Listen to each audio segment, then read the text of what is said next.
Hello and welcome to the much awaited fourth episode of our Understanding Class by Eric Olin Wright reading group series. We have a quorum, a big quorum today. Let's go around and see who we have. We have at the top, all the way from, oops, 1 second. I have to take off the audio on my own live stream so I can see it, so it doesn't interrupt me. Esri, all the way from Arizona. How's it going? Hey, doing good. I'm glad to be back to the Bible. You know, the Bible that I disagree with large chunks of, but that's just how it is in scientific socialism. Absolutely. Or I should say, abso-flippin'-lutely. Okay, next in Canada, we've got Kyle coming through loud and clear. How's it going, Kyle? Pretty good. Spring is here, and robins are out, and I've got my proposal finished for my doctorate finally after a year of work. Yay! Hey, Group applause. Well done, Kyle. Getting that vitamin D. Yeah.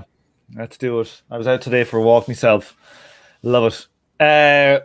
Who do we have then?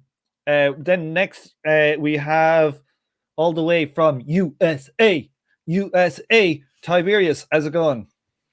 pretty good. I live in the place in America that's more Provence than Provence, so it's a beautiful day out. What does that mean? What do you mean? I live in Sonoma County. Which if you go to Sonoma County and then you go to like Provence and then you go, oh, this is the same fucking place. The only difference is that our wine is better. So Sonoma County, California. You'll notice Tom didn't introduce you with a state. It's because USA is big. Yes. Also abolish California, but that's neither here nor there. California. Okay. Next is Derek Farn, all the way down in Utah, not California. How's it going, Derek? I'm okay today. It's a nice day here in the People's Republic of Deseret. And you said this before. Is that Mormons? Yeah, Deseret. Yeah, Deseret was what it was called when it was when the Mormons were not interested in being part of the United States. It was also way bigger than just Utah. Yeah, they claimed like down into Texas, all the way over to like parts of California. It's basically where you go and there's a LDS like meeting, that's meeting house every few blocks in that area of the country. So they cover all the way up here too. Yeah. Out to Colorado. Is that part of their claimed territory? Yeah, they claimed a lot. That's, I mean, at one time they claimed everywhere from like from Ohio west. But didn't one town governor put like a eradication order on the not Mormons? A town, 2 different states put eradication orders on Mormons. Like, all and right, in fact, and after Lincoln, part of the Republican platform of the progressive Republicans, like, was free soil, free labor, and the removal of Mormonism. So. Well, I heard the Mormons were communists, so that's basically the first Red Scare. Well, it's actually interesting. I was reading Christopher Lasch has this weird thing where he talks about the Mormons as a weirdo survival of early working class culture, and it was one of the things where I was like, well, they weren't. They were sharecroppers. Okay, Lasch. All right. Yeah. Pedro in the chat says, "Say what you will about Stalinists, but at least they make the streams run on time." Yeah. Until they kill it. Yeah. I think capitalists are better at this. Just saying. When have we ever made this stream? You guys just know that we're going to be a half an hour late. You should just adjust yourselves to it. Or we can announce that the stream will come out half hour late. No, because I've tried impossible. that one. I have tried that. And it was still late.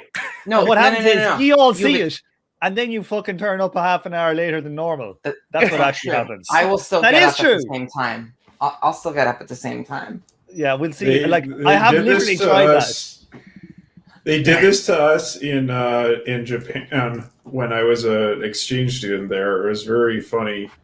They announced that the international student like graduation ceremony was actually happening an hour earlier than its scheduled time because they had no faith in our ability to show up on time.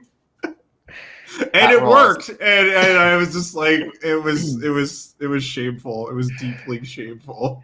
All the more shameful that it worked. Yeah. I don't know. I lived in Absolutely. Korea, which is the opposite of Japan on those issues. No one was ever on time ever for anything ever. So Yeah, like It's, any country that's a watch manufacturer, you got to watch out. that's true. Like Irish people are notoriously crap. Like you tell somebody you're having a party and you say like, "Oh, we'll be starting at 8:00," and it's kind of like bad karma to arrive there until about 11. Maybe 12. And so like my mates are in like Australia and somebody invited them over to a barbecue, at 3 p.m, and they rocked up at like 9 p.m, and the whole thing was fucking finished. Like, what the fuck are you doing here now? We ruined all the meat. And they're like, "Oh, you mean you wanted us to turn up at 3:00 in the afternoon?" They're like, "What the fuck is wrong with you?" Should have told us to come at 10 in the morning. I mean, Yeah, we would have been here right on time. Okay, let's start. Let's start back. So we got about the first 8 pages done last time. We had a very unproductive session, which I'm currently editing and is a complete fucking nightmare. But so we got as far as here. We got the last table we did was we discussed this concept of rationalized and non-rationalized social relations. oh dear God, that one. Yes. So now we're getting on to the central meaning of class to Weber. Okay, so this is, if you have your books out, people and participants, it's basically halfway through the first paragraph on page 29. That's where we are. Okay, so according to Weber, class is defined in terms of the economic opportunities people face in the market. Simultaneously, a definition of class in terms of it's simultaneously a definition of class in terms of rationalized economic interactions. And class for Weber is a description of the way people are related to the material conditions of life under which their economic interactions are regulated in a maximally rationalized manner.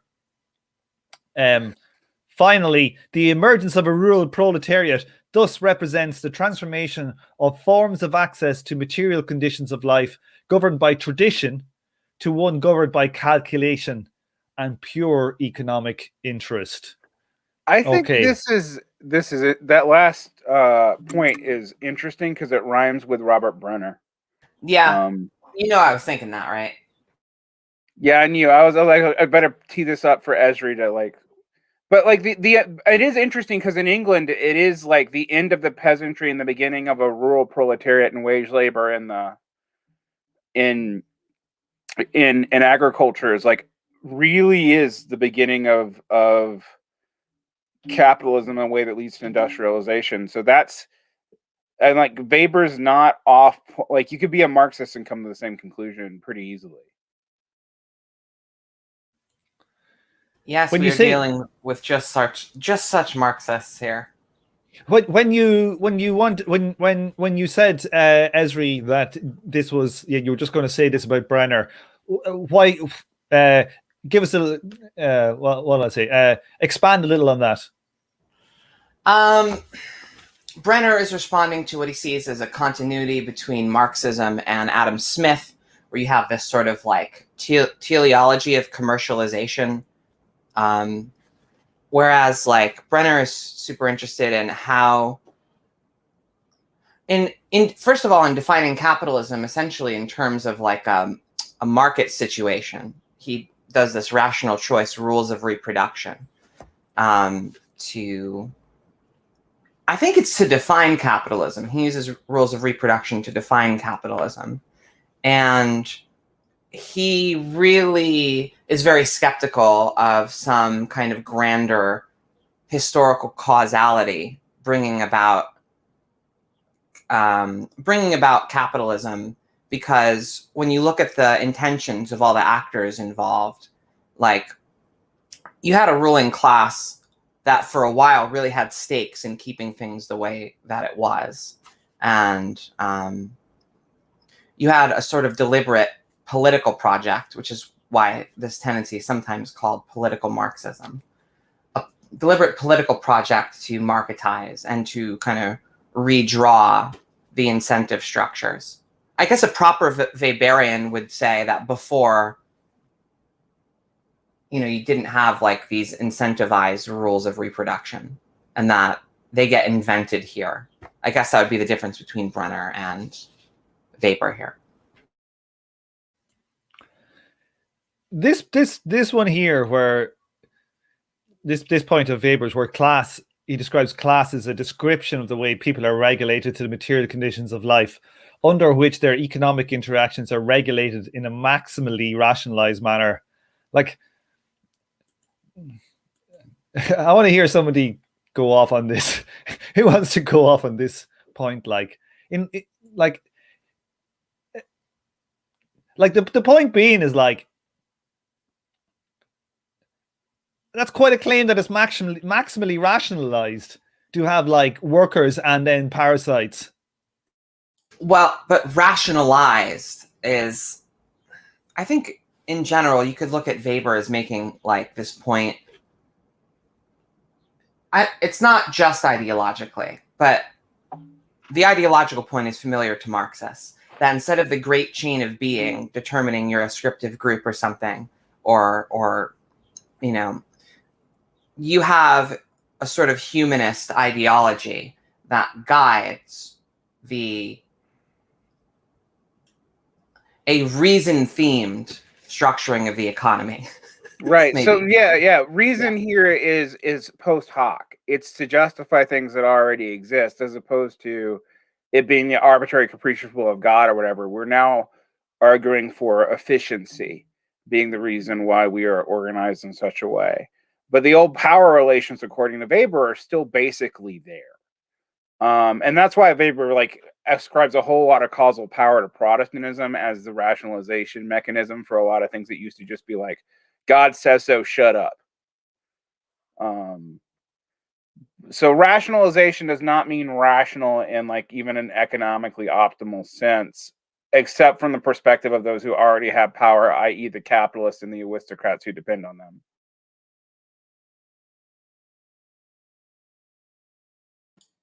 Yeah, in the same way that the U.S. rationalizes its behavior overseas and at home.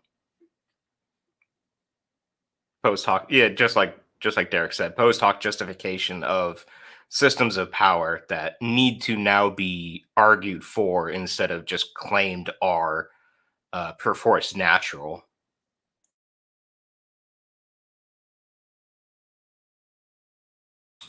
Yeah, so it's not that electric of a claim if you're thinking of it that way. There is an element of Weber where there are traditions that are torn up, and there are it's not always the old power relations, but it sometimes is, and that's what makes this, I think, not just an ideological claim. So certain types of status groups will lose their status because it doesn't fit into the new model. Right, yeah. Anybody else have anything to say here on this page, or will we go on to the next slide? That's it. Dialectics, you remembered. Okay, so this is two more of these points. First one is, this is on a continuation of the central meaning of class to Weber. Is possible to achieve a higher level of economic rationality if management has extensive control over the selection and the modes of use of workers. And the central theoretical problem in which the analysis of class and the transformations of class relations are embedded is the problem of rationalization of the economy.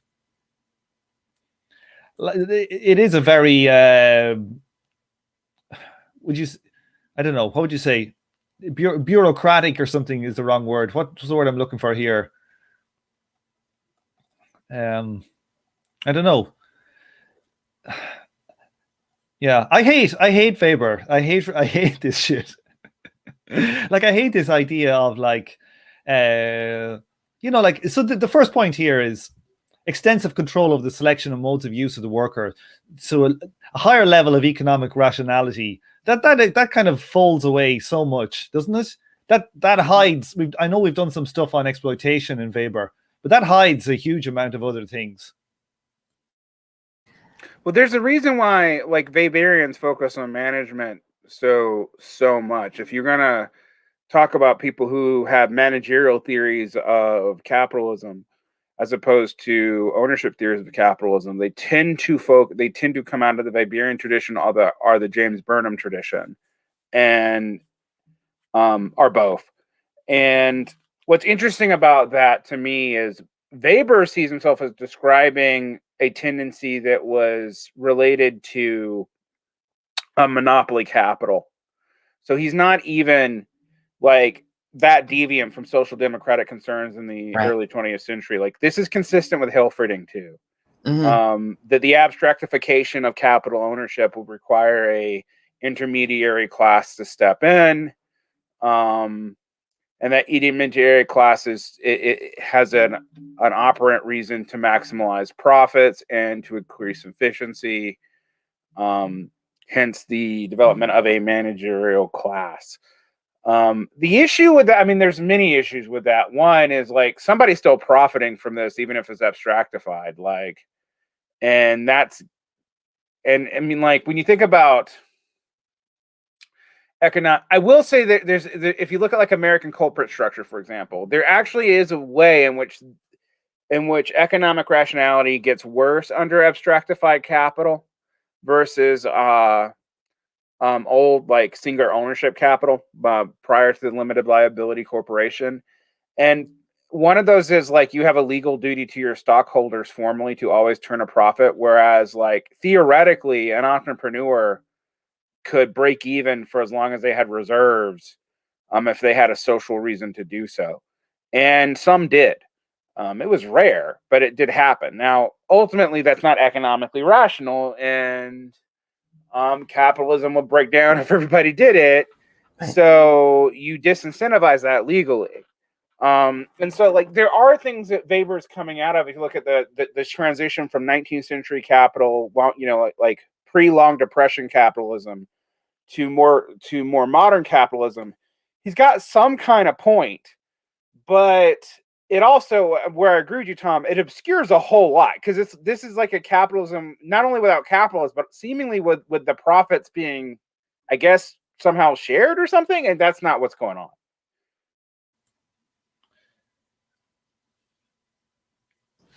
Yeah. It's not just like exploitation in general that seems missing from Weber. It's also this like extractive view of profits, it seems like.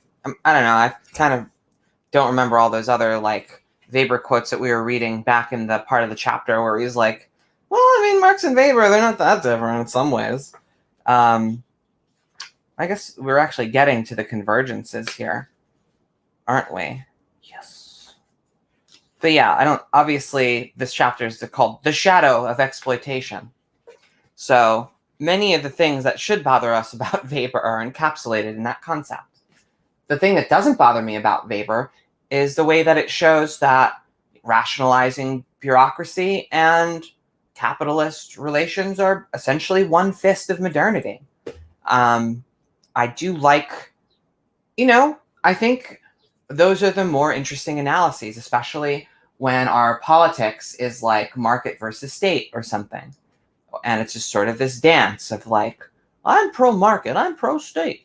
And I don't like the market, I don't like the state. And so any kind of critique gets wedged into that collapsed discussion.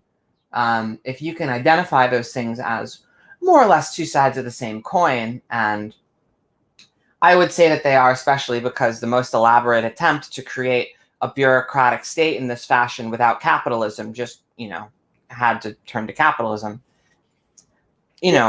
I think it's interesting that, like, for example, the Frankfurt School picked up so much for Weber, because when I think about the dialectic of enlightenment, it sounds like a highly mystified version and focused on ideology version of this point, like that the state as a sorting apparatus, as a highly rationalized sorter apparatus, and it, and the market of a highly sorting apparatus will both have a tendency towards bureaucracy in similar ways because they're interested in the same kind of instrumental rationality.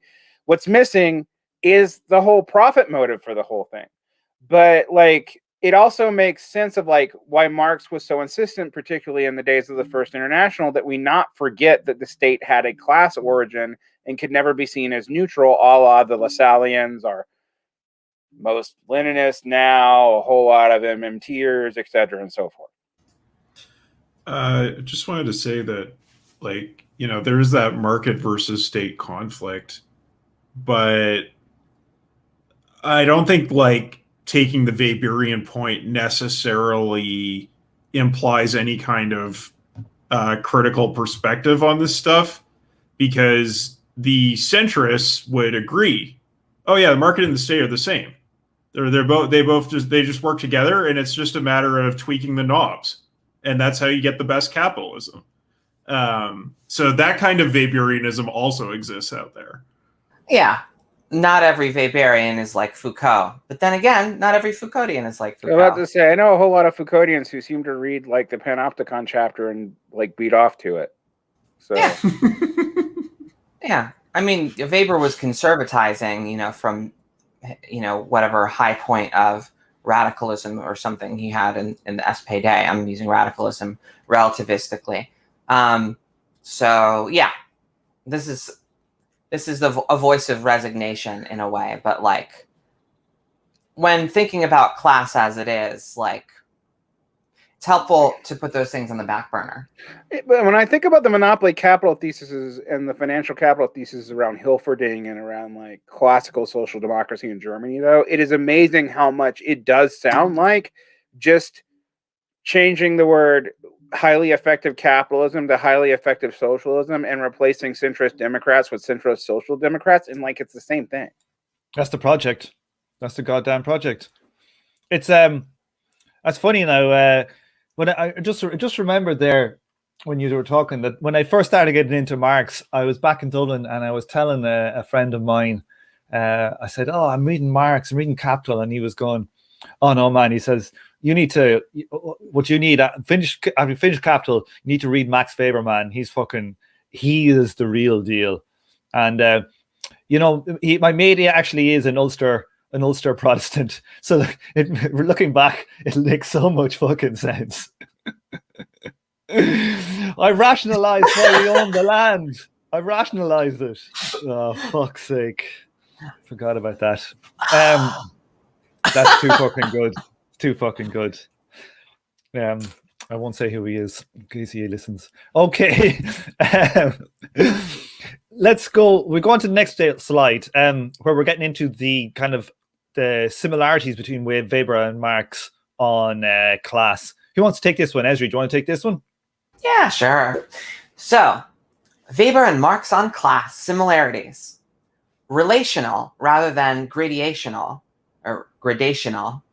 class concepts, not primarily identified by quantitative names like upper middle, lower middle, and lower, identified by qualitative names like capitalists, workers, debtors, and creditors.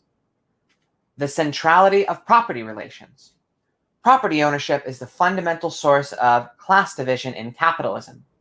Propertylessness is essentially a coercive condition. Voluntary interactions of the market are simply a formal reality, masking an essentially coercive structure of social relations. We go on. We go on. I think we'll go through them. Yeah. Classes as places versus class as collective actors. Distinction between classes as objectively defined places and as collectively organized social actors. Class situation versus class in itself. Class conscious organization versus class for itself. Classes and material interests. Objectively definable material interests as a central mechanism through which class locations influence social action. Material interests are seen as a determinant, albeit a problematic determinant, of their behavior. Weber also thinks... probabilistic. I'm sorry. Oh, yeah, problematic. Well, albeit a probabilistic determinant of their behavior. Weber also thinks this material self-interest would be more important than ideological commitments in a socialist society. Yeah, I think we'll stop there, will we? We'll stop. Yeah, we'll stop. I only signed up to read a slide. Sorry, no, because it's just so much. We'll forget what we said. Will we hit some of these ones? I think it's interesting that Weber uses the term class consciousness as the same as Lukács, where Marx doesn't. Which I found, which I didn't realize when I read Weber and read Marx that at the time, until I really started looking at class in itself and for itself distinction. So that's an interesting big deal, I think, actually. They're contemporaries. Marx isn't. Right. Well, it's also a big deal. Then, like, Weber realizes that the class can be both things, and I'm going to say, like, a lot of modern Marxists pretend that the only class that exists is a class for itself, and that the in itself distinction is just not real somehow, and that's bizarre. But it is common. That's a redescribed nihilism. Like, you don't care about the real class. But it's also top down, isn't it? It's also like the dictatorial element. Well, it's nihilistic, and it's like highly instrumentalizing. It's quite disturbing. It sounds a lot like the right-wing intuitions about this stuff. Like, yeah, I was going to push back a little bit. I don't think it's so much nihilism as a kind of like misanthropy, but I guess it sort of like comes from the same place. Well, it's politically determinist to the extreme, but it's also politically determinist in the sense that, like, the class in itself doesn't become the class for itself.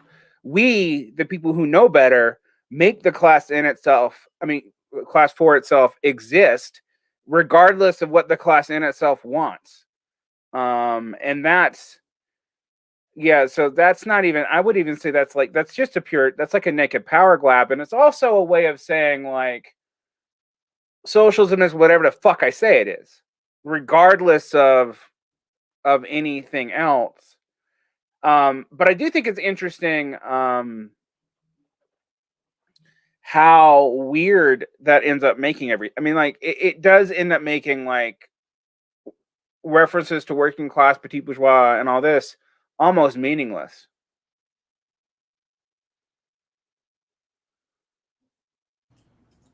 Why do you say that, Derek? Like, they're primarily political actors, so their material interests are kind of irrelevant because they have nothing in themselves.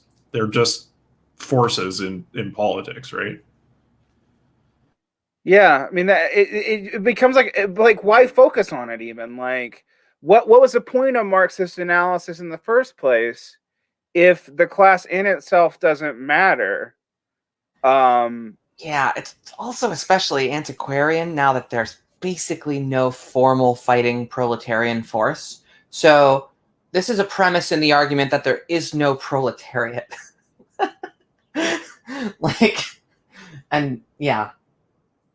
So you adopt a framework where it's the meaning of your life is to invent the proletariat. As someone who's from a different class background, but who cares about class background, or who cares about the objective stuff about class? It's all about what you think. Yeah, that's something that popped up in a lot of DSA meetings back in 2017, 2018. Basically, like, how do we reinvent the proletariat, essentially? And Right. Like you can see people spinning their wheels trying to justify like, oh, here's where workers are. We need to coalesce them into a class, and it's like I don't think that works the way you think it does, my dude. Maybe they're already a class, and the thing that we want is like, I don't know. Maybe we shouldn't use sociological language for it, because this is something that comes up on the excellent behavioral science podcast, Fight Like an Animal, all the time, is that like real people very rarely are like essentially defining themselves by, you know, the central issues that the left is like clamoring over in terms of demographics. It's usually much more specified, like we might call consumer identities, but you know, the kind of real things that people get super into and think for them, you know, think in their own lives, set themselves apart from other people. Like it's very hard to get them to be like, hey, remember when we all didn't have enough to eat and we, you know, thought about things in this other way? Well, we should think like that again. It's like, Yes. Let's see. Anything here controversial we want to talk about?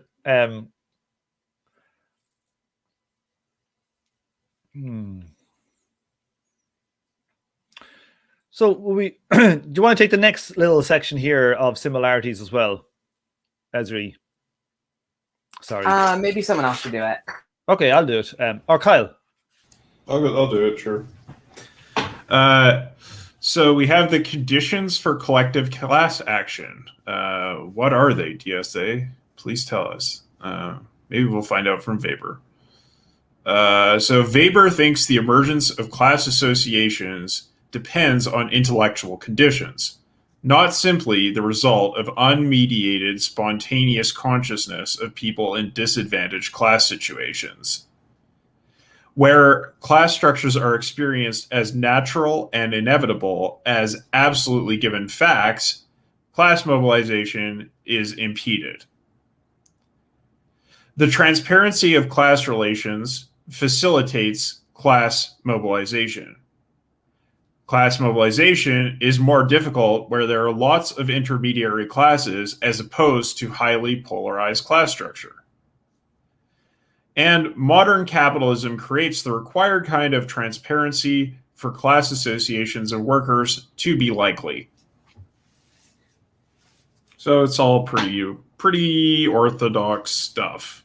I would say, you know, maybe with the exception of the first point, right? The intellectual conditions being fairly important in the emergence of class associations. So, like, you know, if you look at it just from like the economic interest of people as members of a class, and then like derive a political program from that as like a likely thing to happen, then I guess you would be in conflict with this kind of perspective where it's like, yeah, no, the actual intellectual conditions are quite important as well. Yeah, like the first one doesn't strike me as a similarity, but a divergence from Marx's thought, you would have thought. Yes and no. I mean, it's like there is a certain degree to which like you get the vibe in Marx that like there's a kind of passing of the torch from the bourgeoisie to the working class that happens because the working class is drawn into bourgeois political struggles. And a sort of revolutionary tradition comes out of that. So there is sort of a argument for the intellectual conditions being important. But yeah, I would say that he's much less one-sided, or much less on the side of intellectual conditions than Weber. Yeah, I think I would agree with you, Tom. But the reading of Marx that Wright is coming out of is probably more like Weber in this way. But I think you're right.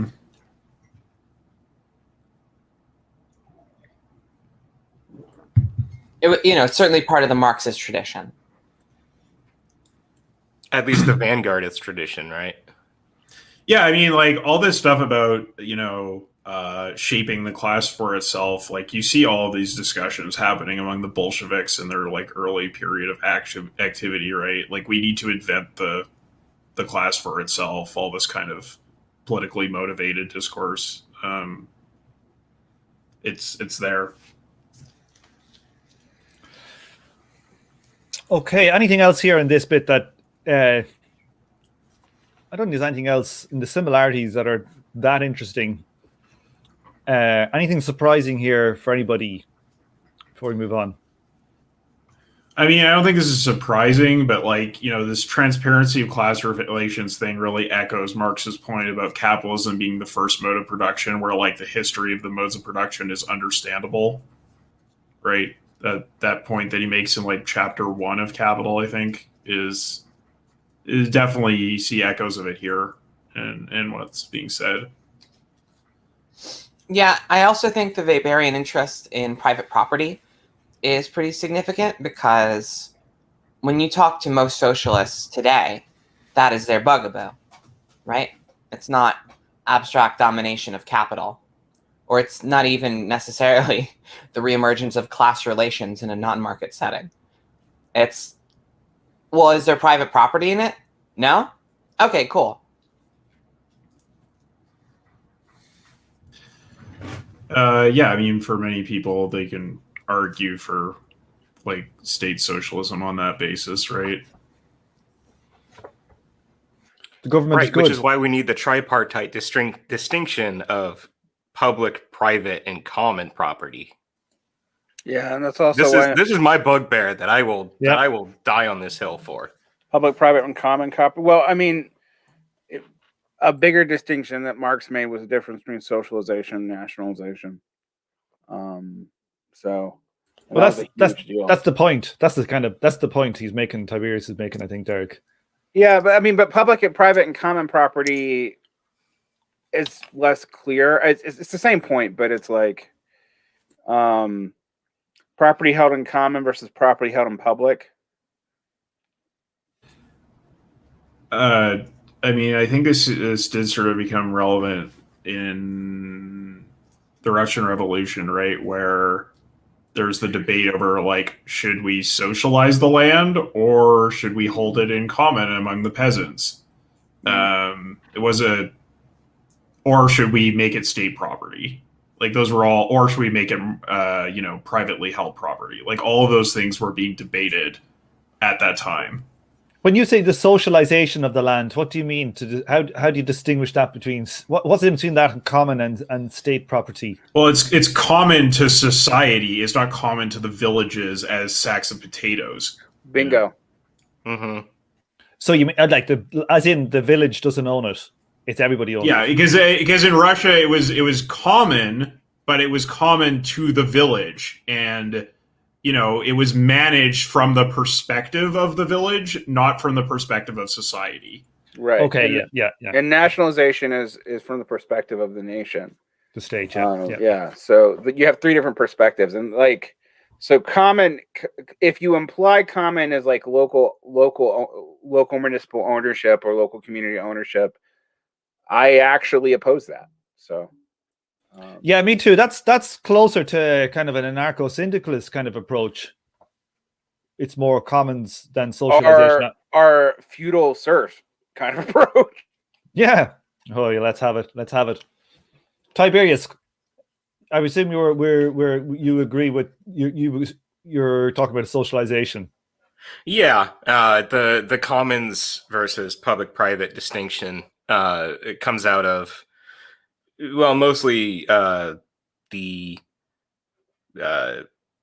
Western Marxist Lefebvre geographer tradition that gets picked up by mostly like radlibs and anarchists to sort of describe the way in which both public and private property operate under the same fundamental logic of like ownership and domination, like economic ownership and domination, whereas the commons is a much more, for want of a better way to put it, like egalitarian relational model of of property management rather than like actual property ownership. So the commons is sort of seen as a version of property whereby the land exists, is accessible to all, and it's managed by the people who find use in it by essentially entering into relationship with other people who have either aligning or competing interests in using that property. So yeah, it's basically like socialization. Okay, and now we're on to the last of these similarities. I'll take this one. Class and status. The importance of status groups as a source of identity and privilege. Status groups impede the operation of capitalist markets. Status groups constitute an alternative basis of identity to class formation. And capitalist markets tend to erode the strength of status groups and their effects on the system of stratification. So there's nothing really to... Did Marx talk much about status groups? It's in the All that is manifesto. solid melts into air. It's in the manifesto, yeah. Yeah, it's in the manifesto. It's implied in the Brumaire too, actually, but Yeah. but it's not formally theorized, no. And I mean, it may have been if Marx ever got to like volume 5 of Capital, where he talked about stuff that he just ultimately abandoned. No, volume 5 is the aliens. That's the Posadist one that he didn't get around to. Yeah, strata and aliens and dolphins. That's volume 5. Those are the 3 ascriptive status groups and communism. No, there's also the violin playing dolphins. You forgot about them. Well, he was only going to mention it in the later volumes of Capital. It was actually going to be much more thoroughly addressed in the 12-part volume set that he was going to write on the state. But he has a letter to Moses Hess where he denies the existence of dolphins, and then this guy named Mikhail Hinarik has come up with a theory of no dolphins in Capital. And let's move on. Yeah, there's a theory of no falling violin playing dolphins. Okay, let's go to the next one. Right, now we're going moving to swiftly on from the cetacean ops. Yeah. Some listeners are going to be very confused. The truth is out there. I'm going to edit out all the bits of us talking like about how they're going to be confused, just so that they, like, especially if somebody's maybe putting on the podcast before they fall asleep, and they're kind of drifting. It's your fault, Tom. Someone's going to write a doctoral thesis about the dolphin debate in Marx. Yeah, and then the violins, and they're like. And they're gone. Wait, why do the violin dolphins get a skill rent? Yeah, well, have you ever seen how difficult it is for a dolphin to play the violin? I thought that should be obvious. Okay, I haven't had the pleasure. No, that would be interesting.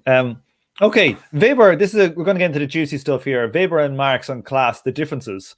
Okay, I'll read this. Okay, nice and slow now, Derek. For Weber, how classes determine the life chances of people. In market society, opportunities are caused by the quality and quantity of what people have to exchange. Access to market-derived income affects a broad array of life experiences and opportunities for oneself and one's family and children. The most important consequence which flows from people's links to different kinds of economic resources deployed in markets is how these links confer on them different kinds of economic opportunities and disadvantages, thereby shaping their material interest. For Marx, the central issue is how class determines both life chances and exploitations. Life chances is merely half the story. Conflicts of interest between classes are not generated simply in distribution, but crucially, also by the nature of interactions and interdependencies generated in production. Exploitation is a social relation that pits the interests of classes against each other, binds the classes together in ongoing interactions, and confers on the proles a real form of power with which to challenge the interest of the exploiting class. For Marx, the central issue is how class determines both life chances and That's- exploitation. That's continued. That's just continued. So Yeah. sorry. Yeah. Life chances merely have to. Oh, yeah. Blah blah blah. The conflict over exploitation is not settled. So you skipped. I skipped. I was Extraction. right. Yeah. This Yeah. is the second. This is the second slide. Just had the same headline. Just so The extraction of effort within production is always problematic and precarious, requiring active institutional devices for its reproduction. These can become costly to exploiters, supervision, surveillance, sanctions, etc. The ability to impose such costs constitute a form of power among the exploited. The conflict over exploitation is not settled. The conflict over exploitation is not a settled issue in a contract. It continually rears its head during production. The Marxist concept of class directs our attention both theoretically and empirically towards the systemic interaction of exchange and production. Weber rejects the idea that slaves are a class, a pre-capitalist class for Marx, and calls them a status group, lols. For status groups are stratified according to the principles of their consumption of goods as represented by their styles of life. For Marx, however, slaves represent a special instance of a different theoretical category, class, that includes capitalists and workers in capitalism, lords and serfs in feudalism, and slaves and slave owners in slavery. Okay. Yeah, like slaves are a status group. Do you hear that, everybody? They're a special status group. Oh my God. They're a God status damn group it. because class is defined by consumption, right? That's the issue. And since I Right. guess they don't consume, or they only consume what's good. I don't know. I don't even know how that works. I'm actually trying to wrap my head around that. Yeah, I have no idea how that works. Although, again, what's most useful to me is thinking of the logic of focusing on consumption as your understanding of class, which is something sometimes we talk about in, when comparing like national standards of living, right? Like without creating like a, some kind of production circuit or a theory of exploitation, we can see that there's enormous differences in national standards of living, which can, that can be the basis for a sort of understanding that, different nations are of one class and other nations are of the other. This is why a certain category of Marxist third worldists actually rejects labor theory of value altogether.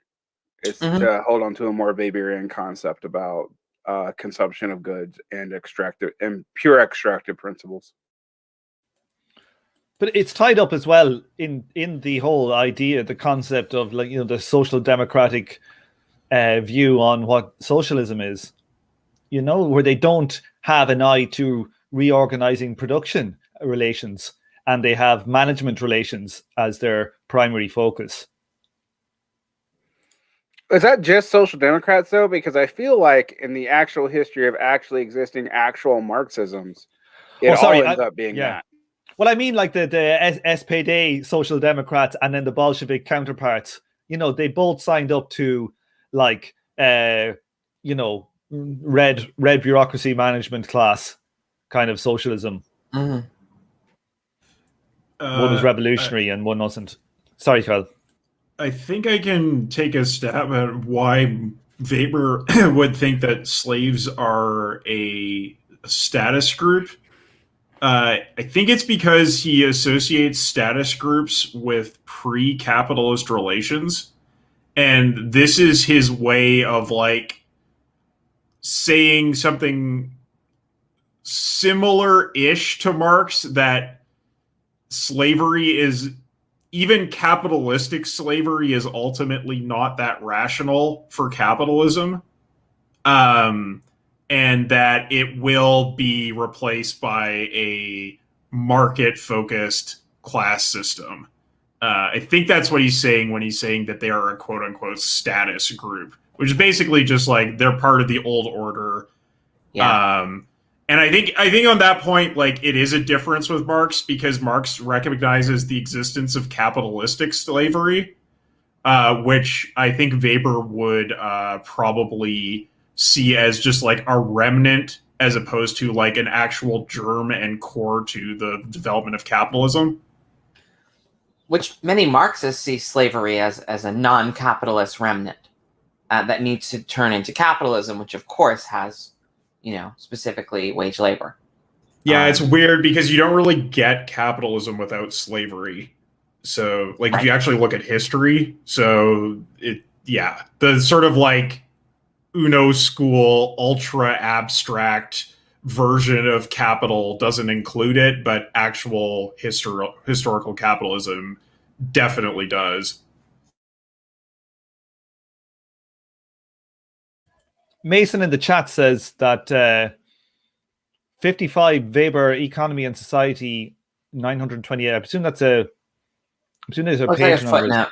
Footnote. Is this the footnote on page 55? Okay, sorry. In this book. Maybe it's footnote 55. You never know. Let me check here. Yeah, it's on page 46. Okay, yeah. So in the chat, Mason said that in footnote 55. I want to. Can you read the whole thing because it's important. You read it there. All right. So Eric Olin Wright is citing Economy and Society and says, in Weber's early work on agrarian economies of ancient civilizations, which is marked by a much more Marxian kind of analysis than is his later work in Economy and Society, slaves were treated as a class, and the relationship to slave owners was treated as involving exploitation. So, okay. Yeah, Weber, coming out of SPD, apparently did have a sort of Marxian view of slavery, at least in his early work. Although how you would square that with his later work is an interesting question. So that's a good amendment. He squared it with his later work in the way that he did, This is the compromise he came up with, right? That slaves are a status group. Yeah, I suppose so. But if you're dropping exploitation, well, maybe that's part of his weakness on slavery. It's just if you drop the concept of exploitation, you could have objections to slavery on a number of things, but it's not the ruthlessness of owning people and working them like that is. Let's just say there's a fucking giant Grand Canyon sized hole in European Marxism from 100 years ago on things like the colonies and how they talk about different peoples. I read the Panicox Workers' Councils, and when he starts talking about Africa and stuff like that, it's Christ Almighty, it's pretty dodge. Let's be honest. Yeah. Some of it is the language. Some of it is the language and some of it's not the language. No, some of it really isn't the language. Some of it's just the assumptions that they're making about other peoples. I will say this is where I will vouch for, a female touch. Luxemburg is the only person who writes about. Some of the language is still 19th, early 20th century sketch, but it takes non-European societies way more seriously than almost anybody else until the 1960s. That probably has something to do with Luxembourg being Polish and Jewish. That probably has a lot to do with it. Yeah, although that didn't work for Stalin being Georgian, but anyway. Yeah, I think the other thing to say about this idea of slaves as a status group is that it really fails to come to grips with the idea of slaves as property, which was actually a part of the slavery ideology. Because Weber is just treating them as a status group who have a very low consumption level, which is way outside of even the superstructure of what slavery was. That's weird because he has the notion of private property being important, I guess that's for capitalism. So yeah, having this hard modernization framework where, look, there is a pretty big break between pre-capitalism in history and capitalism, indicated by the fact that I'm fucking calling it pre-capitalism, which isn't a real category. But it's too transhistorical. How do I put it? It's too historicizing, I suppose. like there's still some like human economic dynamics that were present before rationalization. I mean, of course, Marxists would say that, right? Aye. Okay, I think, are we good here? Is there anything else that people want to speak on here on the differences?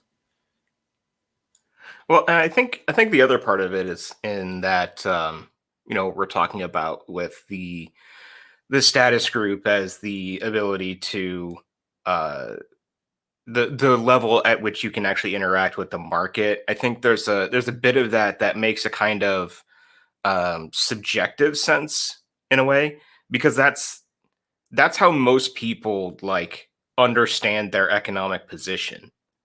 That's why, when people say like middle class, what they mean is having access to markets of commodities at a certain level, because that's most people when they're sort of like understanding their position within the economy, they're not really thinking about like property or these kinds of relationships between like the worker and the owner of capital. It's what is their ability to get material things, and what is their relationship to their immediate managers, essentially. And so like there is a way in which the actual like fundamental reasons why things are the way they are occluded by the way in which people actually on a day-to-day basis sort of like interact with the rest of the world. It's commodity fetishism, right? I would say it's probably the closest to the way that people look at choosing a major in university based on like which corporate group, which class in the Weberian sense will this put me in, and what kind of consumption goods will I get out of that, as opposed to the like fully positional, just like, oh yeah, I am this thing, I get this stuff. That's how it works out. Yep, that's why you should never do a philosophy degree, everybody. Might as well just flush it down the toilet. Okay, let's... Yeah, no one's ever done anything meaningful with a philosophy degree. Certainly not a PhD. Okay, so let's have... I mean, I guess you could start a podcast network. I guess that's what you could do. That's it, yeah. Yep. You could run half the Asian continent. Oh yeah, I forgot about that. Who? Daddy G? No, Stalin. He was a... Oh wait, no, he was a poet. Never mind. He was a poet. Yeah, damn it. Yeah, it was Varn before Varn. He was in seminary. That's why Derek writes poetry. It all makes sense. Derek was also a religious.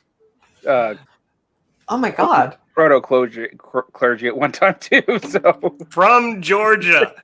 Oh my God, you're from Georgia. Don't give me an industrial machine. Derek, what would you say you were going to go into religion? Were you going to be like what? Rabbi? I was a Shramana. I was training to be a Buddhist monk. Holy shit bags. Yeah. Well, right. That is. And were you forced to do it by your mother? Powers. That's the thing. Were you forced to do it by your mother, Derek? No, it was not. And I had a public school education like a good pro. I wasn't sent to any fancy private Jewish or Buddhist school or seminary or anything. Yeah. Okay. No, that's fair. So we'll let Derek rob the banks for us, but we will not let him touch state power. That's so. Don't make me general secretary, or you're all dead. Hey, philosophy degree doesn't sound so bad now, does it? Yeah. Right. My mate went to seminary in Ireland to become a priest, which is actually my fault. I'll tell you some other time. It's a kind of a crazy story, but he became a drug dealer while he was in the seminary. He got kicked out for selling hard drugs out of the seminary. Like next door, living next to him was like all these monsignors, and he was like peddling H out of his room. Yeah. Hardcore. Opium is the opiate of the masses. Yeah. Okay. Oh yeah, more differences. Let me read this one here. The empirical prediction that the inner dynamics of capitalism are such that the conditions of class transparency will be progressively strengthened over time, leading to a systemic tendency for long-term intensification of class struggles within capitalism. Over the long-term trajectory of capitalism, more than in their view... What have I written here? Wait now.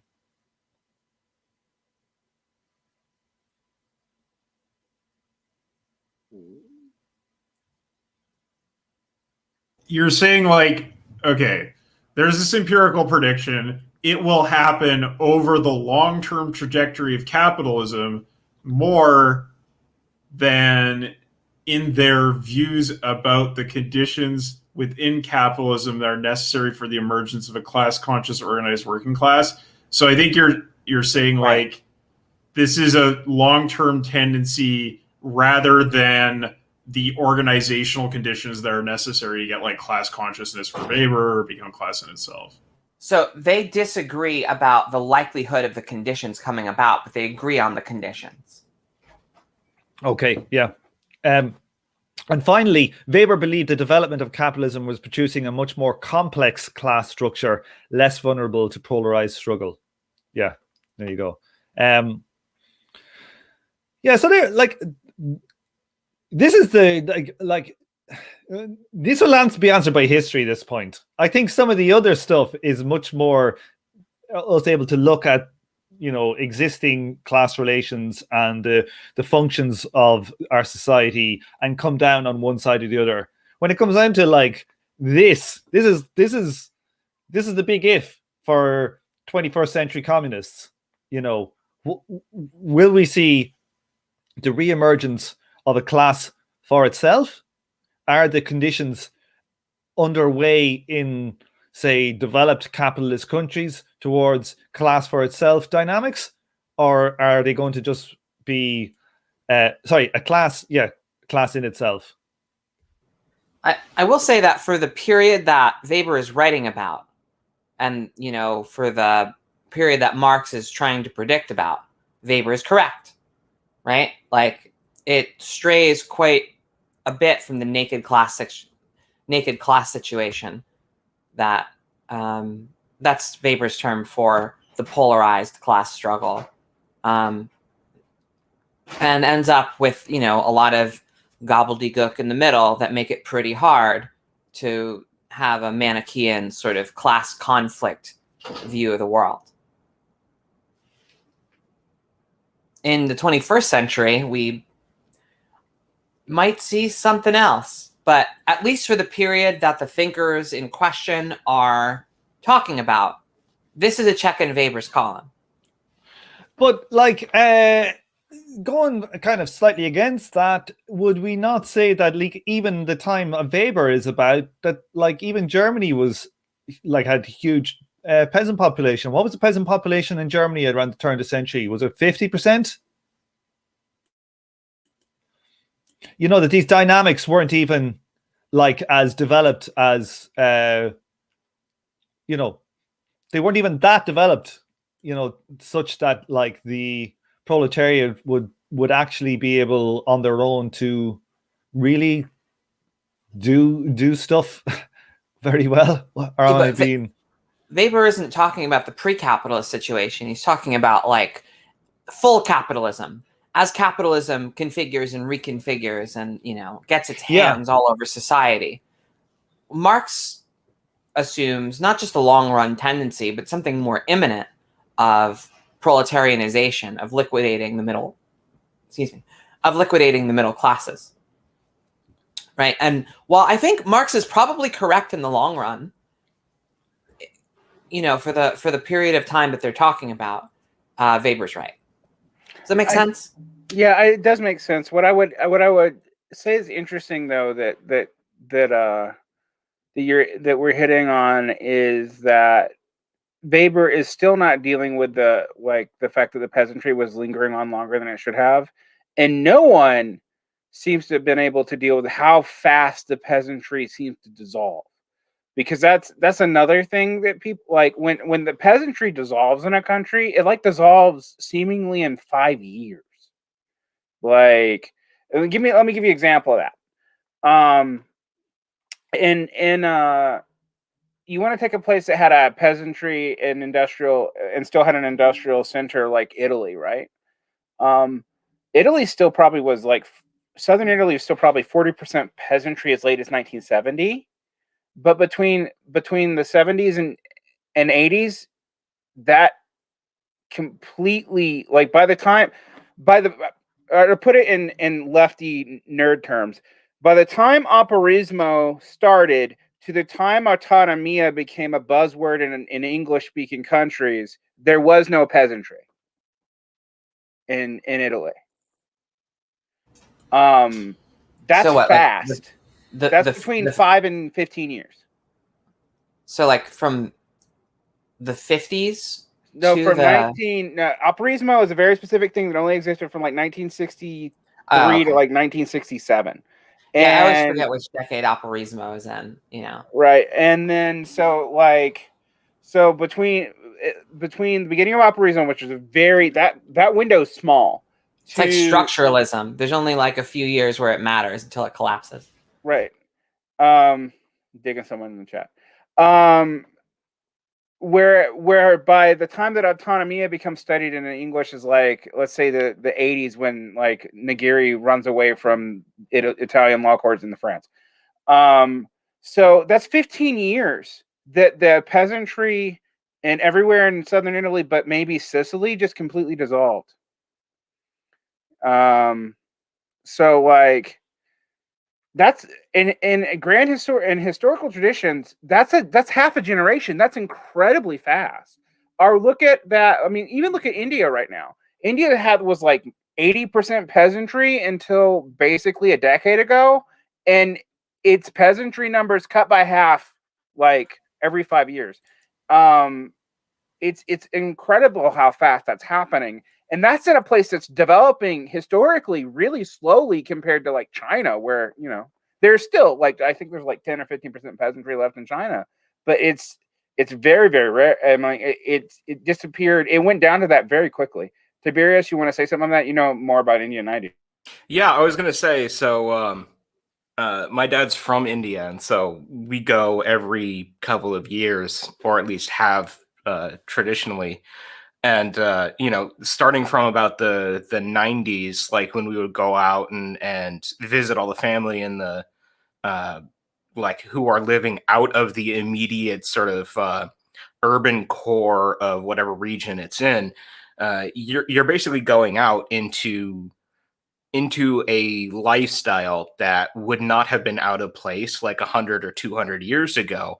And every couple of years when you go back, like that shrank tremendously. Like the amount of people who had been essentially like enclosed off of their lands, who have been drawn into commodity crop production, these kinds of things, like uh, once you start getting into like the early 2000s up until like 2014 or so, like that period of like mass liberalization in the country just completely collapsed like the peasant economies, especially in like northern Europe, northern India, places like Punjab and UP, and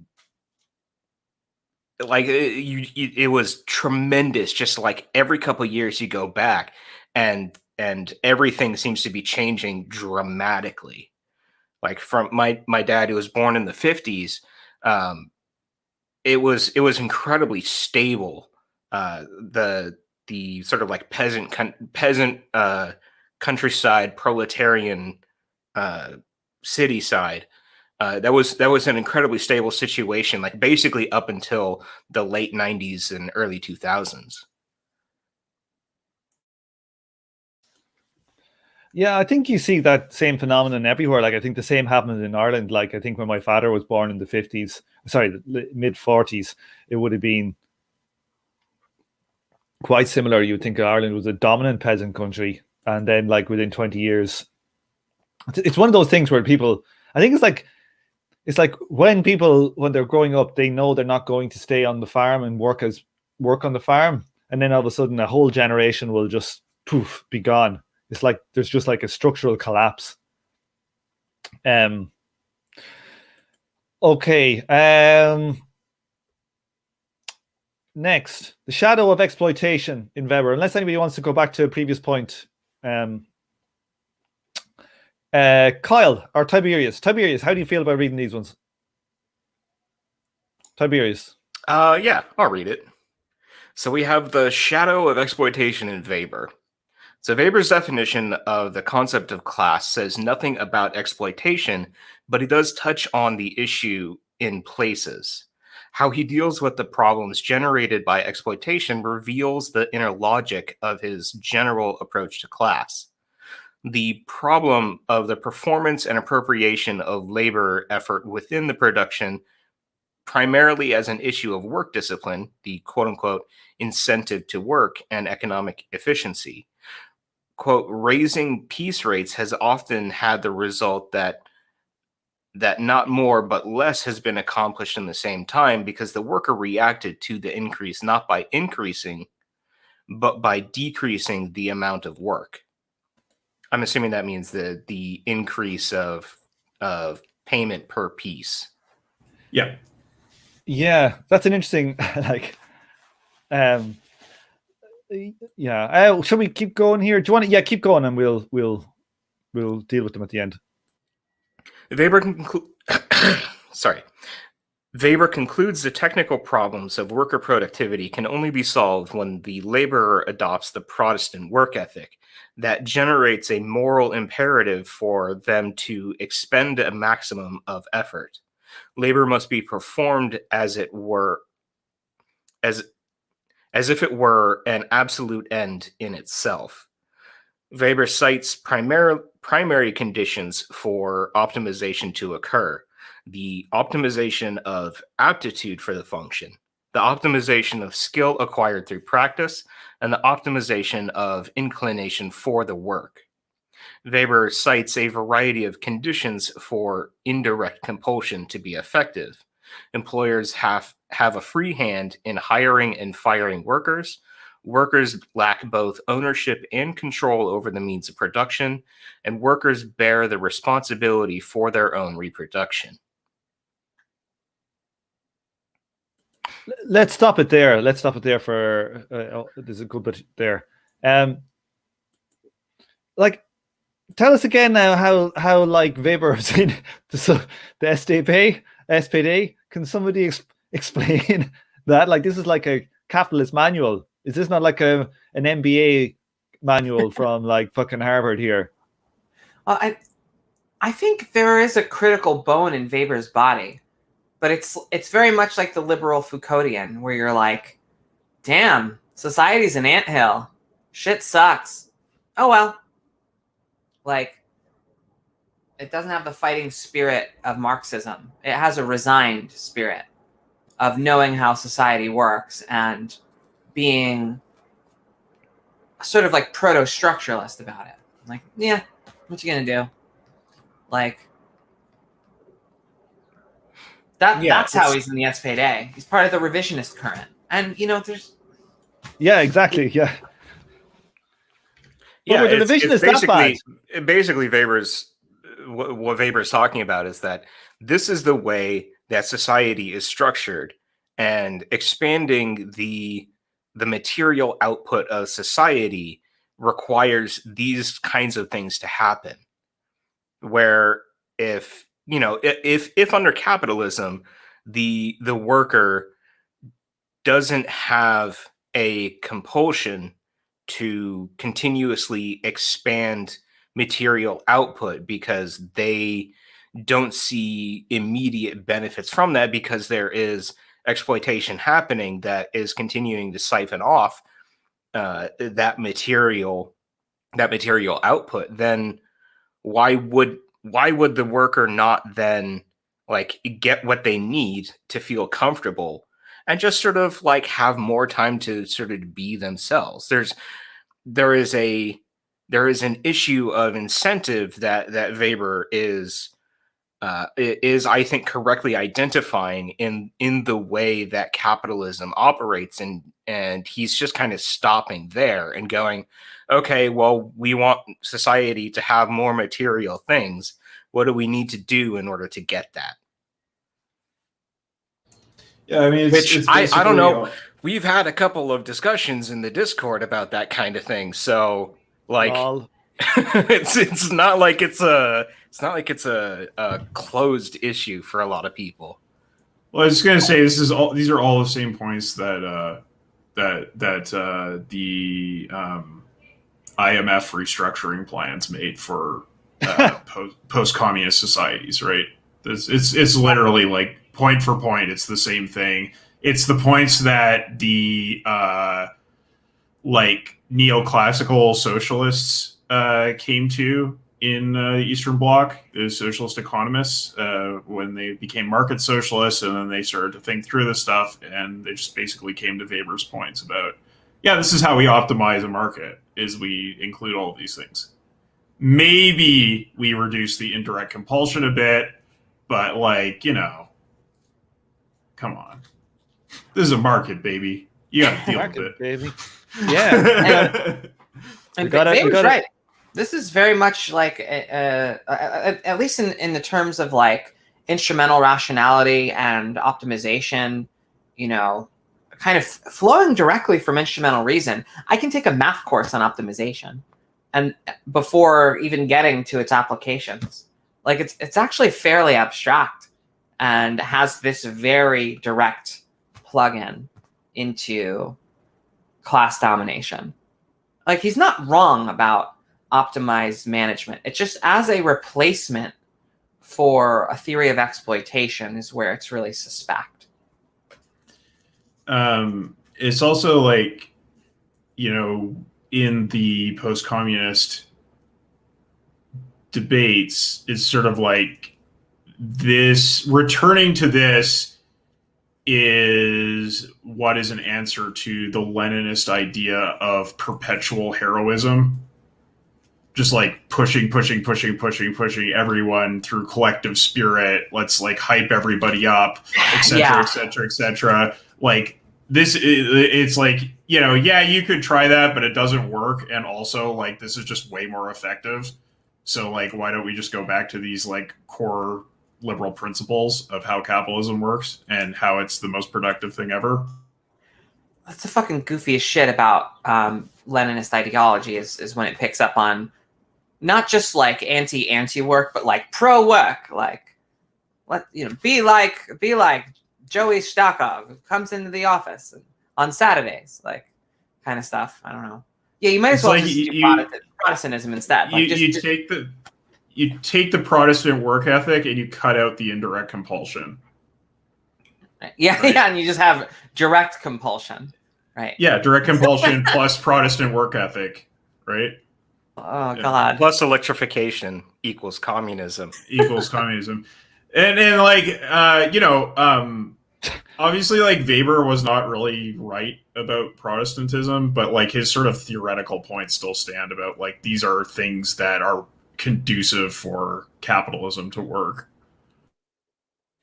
I really do like the idea of like get people to love their work. That's like, you just got to look at all the bullshit fucking self-help stuff all over the place and just see that's like everywhere now in non-Protestant societies. Like, it's totalizing. It's definitely post-Protestant, right? It's this weird Californian shit.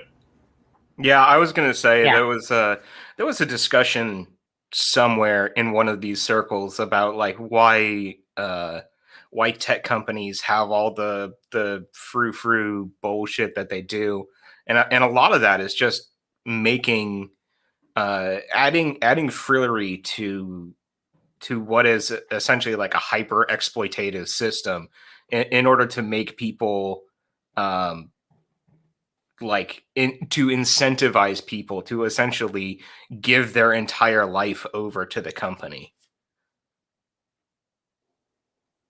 Yeah. Like if your entire life is there and you have a certain level of material comfort because you can go and hang out on the beanbag chair and take a nap, or you can go down to the cafeteria where some chef is preparing whatever garbage bullshit that they're preparing.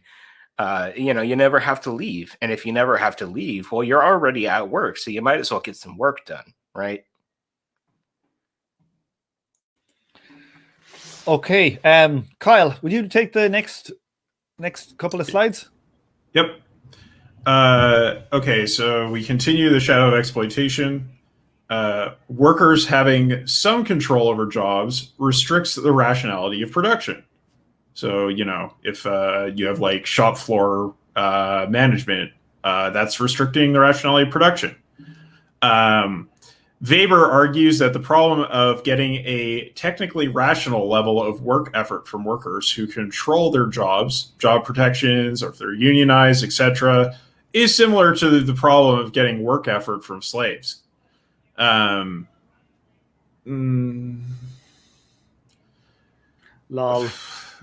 Okay. I mean, I see what his reasoning is there. It's basically the idea, like, the slave could be like, well, yeah, but, like, what are you going to do? Kill me? Like, I have a stake in my own life. Whereas if you have no unionized no job protections, no unionization, you're responsible for your own existence in a way that a slave is not, because they're the property of a slaveholder. So they live a life of absolute misery. They might die, but they're not responsible for their life. Well, except that's also not even largely true of slaves. Right. People who are enslaved often, when you're talking about chattel slavery especially, they're not typically given the means of their own survival. They have to take, whatever it is, the half day, day and a half, whatever it is off that they have to reproduce themselves in order to make it through the next week. Mm-hmm. Starting to think Weber just didn't know very much about slavery. Technically, most efficient performance of labor effort by workers therefore means workers must not only... I'm just going to start this over. Technically, most efficient performance of labor effort by workers therefore means workers must not only be expropriated from the means of production, but lose all control over their jobs and the labor process. The lack of rationality may be ameliorated where the workers own the means of production, but the interests of the workers may also be often in conflict with the interests of the organization. Weber is hand in hand with modern contemporary neoclassical economists on the problem of worker effort. I would think that is, like, economists, yes, but management theorists, definitely no. Right? Why? Why do you say that? Because management theorists are all about, like, you being the quote unquote startup of you. Workers should be self-motivated. Workers should be self-organizing. As far as, like, the highly productive or the highly profitable sectors of the economy, this idea of workers being completely disempowered at the mercy of management, where they have no autonomy whatsoever, is not in vogue in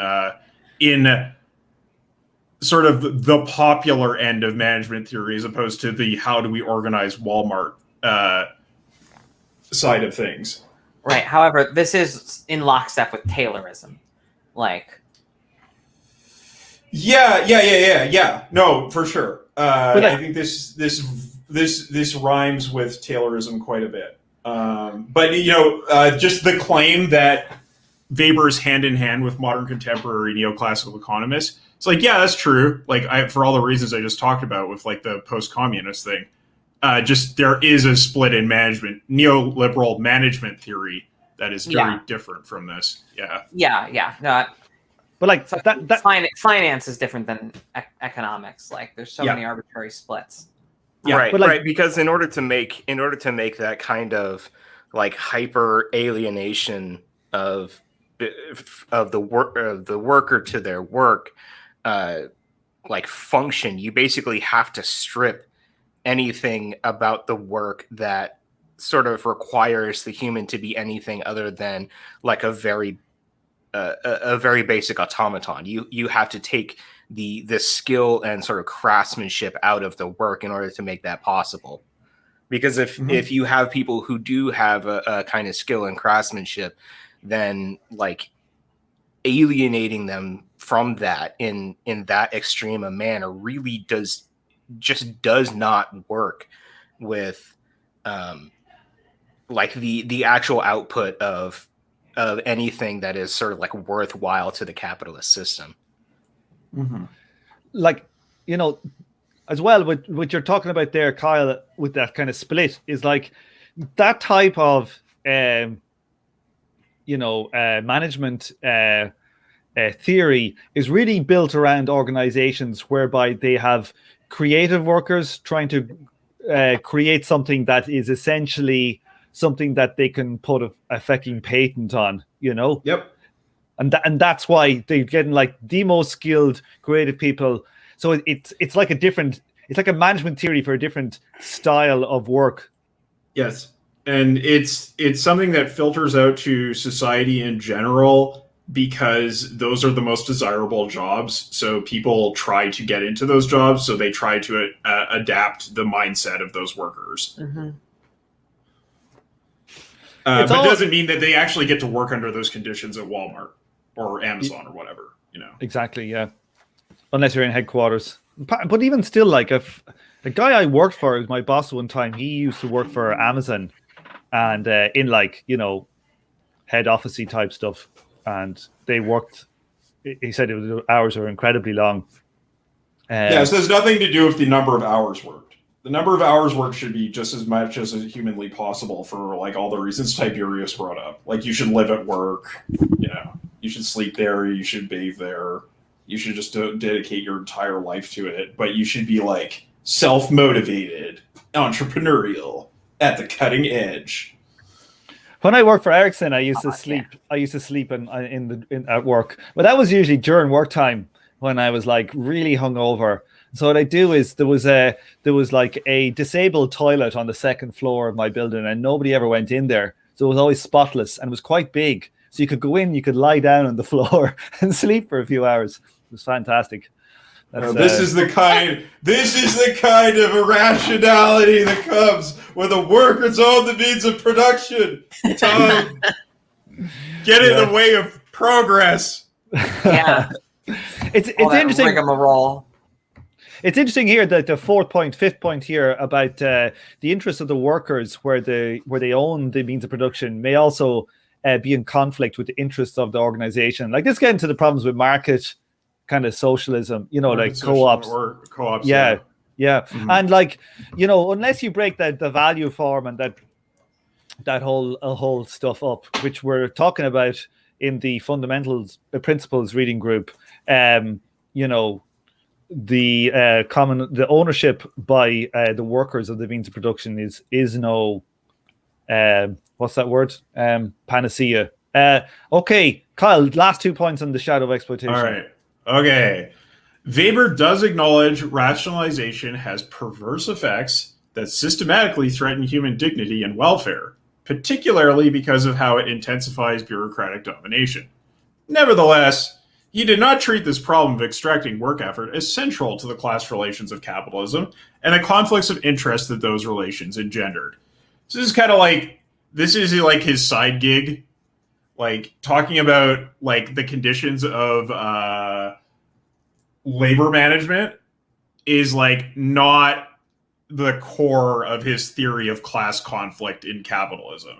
It's just a kind of technical concern that is incidental because he follows a neoclassical theory where production isn't really that important. So, you know.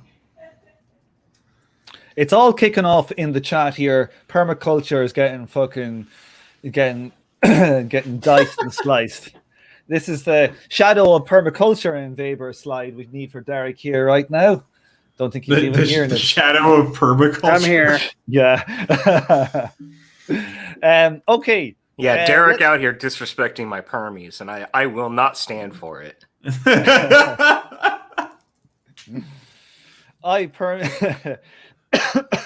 Okay.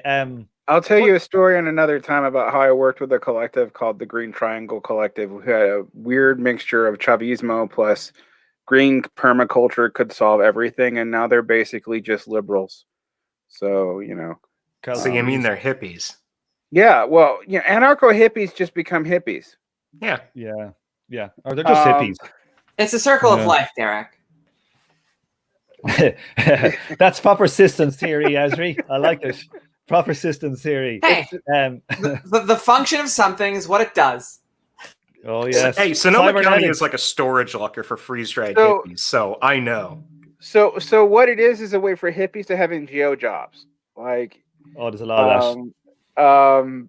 No, it's funny. Anyway, I actually don't have a problem with permaculture. I just, whenever people are like, we can use permaculture to completely kick our addiction to industrial grain, and I'm like, what's the time scale you're talking about there? But let's get on task here. Ramifications. Okay. I think Esri should read this one. Esri. I will. Okay, so ramifications.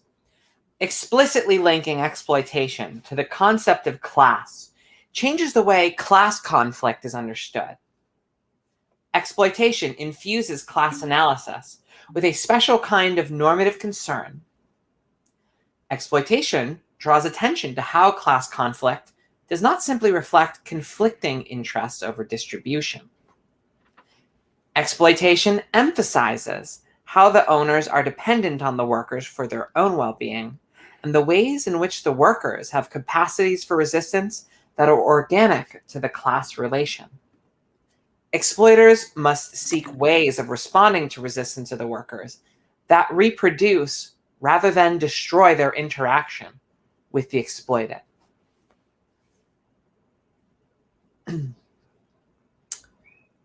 Having some issues there, Tom. Sorry. All right. Yeah, I'm just trying to see how much there is, whether we'll stop there. Why don't we? Why don't we just take it screen by screen? Yeah, okay. Any thoughts on this stuff here? Like, one thing that I really like about like emphasizing exploitation, which it puts the whole thing in a dynamic motion, that the exploiter and the exploited are constantly in a dance, and this dance needs to be maintained by the exploiter to continue itself, which, like, that to me is the core dance in your life, your working life, that dance between your, being an employer or not, or an employee.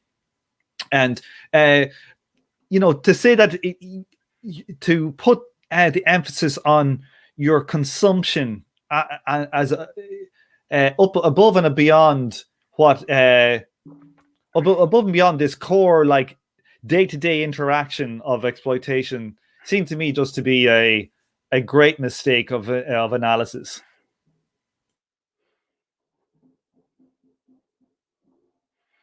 Well, it leads to like arguments where you don't have to fundamentally change class structure to do anything. I mean, like, and it also leads to some very weird pictures of socialism that, I don't know, occasionally come up in places that we all kind of hang out, where we talk about whether or not we could have a socialism where everyone has $100,000 a year worth of consumptive value, but they also have no cars and public transit and other strange things.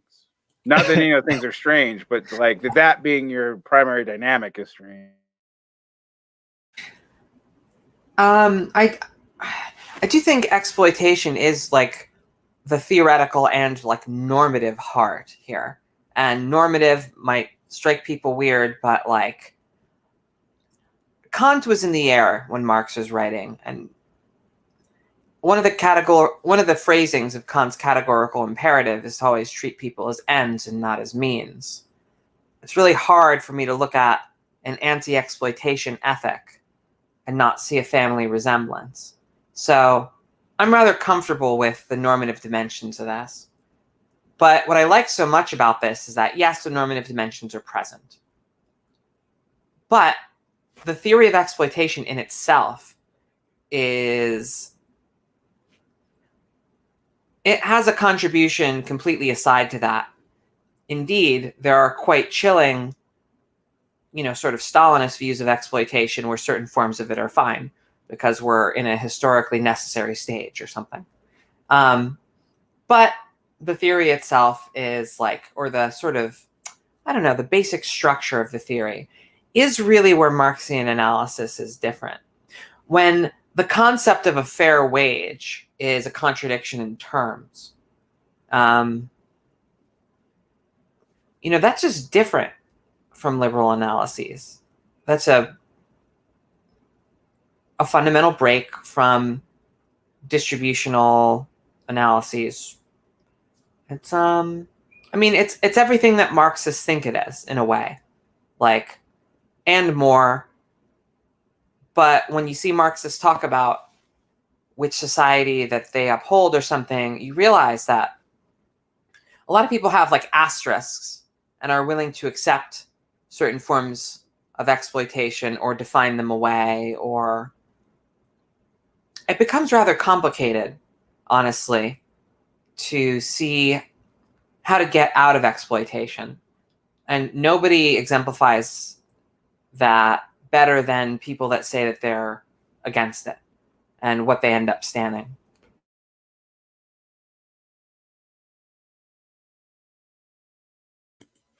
Okay. Kyle, do you want to say something? Oh, I was just going to say, yep, let's move on. Yeah. Was that just the clearing from a truth bomb, or I lose everything? No. I just completely agree with it. Yeah. Got it. Yeah, me too. Sorry, I was just struggling No with my mute notes. button. Yeah, struggling with my mute button. Okay, Esri, we got. Let's do these two ramifications in one go. Let's see if we can. Sure. As individuals, worker power depends on the scarcity of labor power, so they can extract skill rents and how they expand their productive energy. As a collective, worker power depends on their ability to collectively regulate the terms of exchange on the labor market, unions, for instance, and through their ability to control the organization of work, surveillance, and sanctions within production. A note from Tom, he never even discusses their revolutionary power, SMH. Sorry. Yes? Yeah, so this was a point about this was not a critique of Weber, but a critique of Eric Olin Wright, that he never mentioned in the ramifications of exploitation revolutionary action. Mm-hmm. I just found that kind of telling. There's a good reason for that, Tom. We'll get to it later.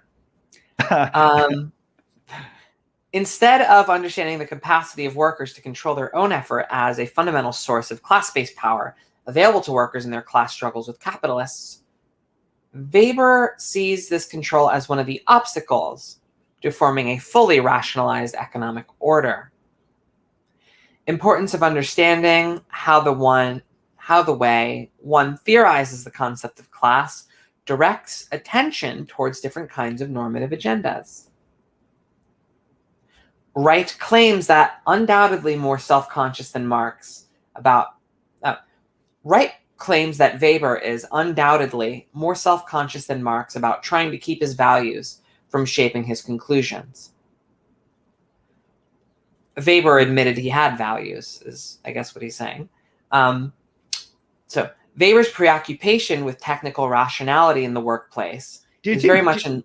Do you think that's what he's saying? I'm ribbing Marx for pretending for being an snarky comment about Marx.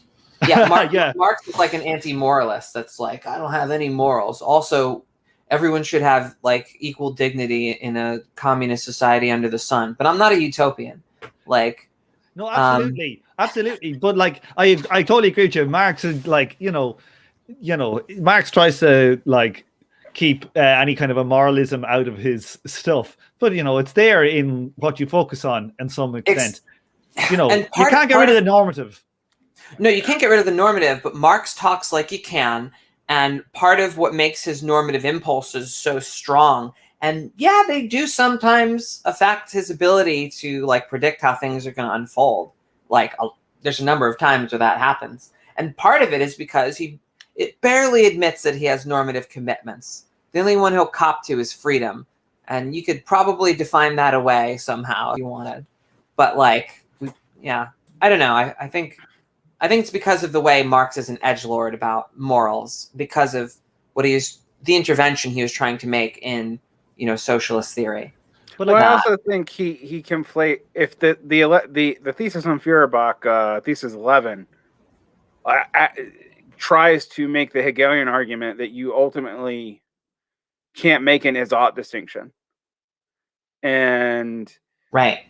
I think it does lead to a lot of weird retrojecting, particularly in the 1850s when he's like, well, crisis, therefore revolution. I mean, that comes up in letters over and over again in the 1850s. In the 1860s, he's like, no, that was dumb. Look at those prehunists over there trying to make capitalism worse to get the workers to rebel. That's stupid. I mean, and I'm only vaguely, simplifying what Marx said. The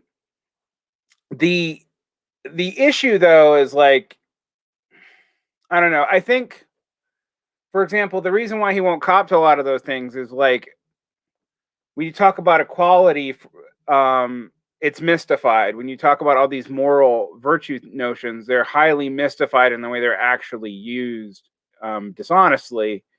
What I also find interesting though is you make that dig at Marx, but I actually think it's interesting that Weber is trying to go back to recognizing the is-ought distinction more self-consciously than Marx, but ends up doing it anyway. Like this is where I think Marx does have a point. He can't get out of a normative framework either, even though he's trying to in a way Marx would have never bothered with.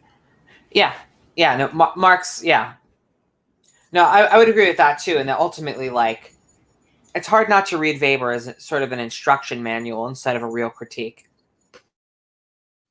Like, Weber is also just kind of like following the trend of what was happening with sociology at the time. Like it's the sort of professionalization of it and cutting out the normative content, or I should say, disguising the normative content in order to become more scientifically respectable. Yeah. No, it's in those ways that I have some sympathy for, like, for Adorno's just hate on for sociology. But you can't ultimately do social science without having some normative commitments, and that's something that Wright argues for explicitly. Yeah, I mean, it's a hate on for sociology based on sociology's quote positivism unquote, which becomes a slur word for hiding your normative values by pretending you don't have any. But which to be fair to Adorno, he eventually accuses Marx of. Because that's why I was kind of chuckling at this. Anyway, to continue the little list of ramifications. Weber's preoccupation with technical rationality in the workplace is very much in line with the interests of owners and managers. Duh. Marx's analysis of linking the problem of work effort to exploitation directs class analysis towards normative concerns centered on the interests of workers. Now, Tom, you have a note here, again, no mention of revolutionary workers, but what the content of the class interests of workers is exactly the site of, are things that are in the interests of workers possible in this system? Or if you could get the maximal interest for workers, how much of society would you have to rearrange? And I do think there's revolutionary implications if you're really, trying to maximize workers' interests. That's a, I don't know. I think you're pushing I don't know. I feel like you're pushing the logic of what Wright is saying in this chapter there. Wright wants, an evolutionary revolution into socialism. So it's like, right, that's not really, he's not thinking of revolution in the same way.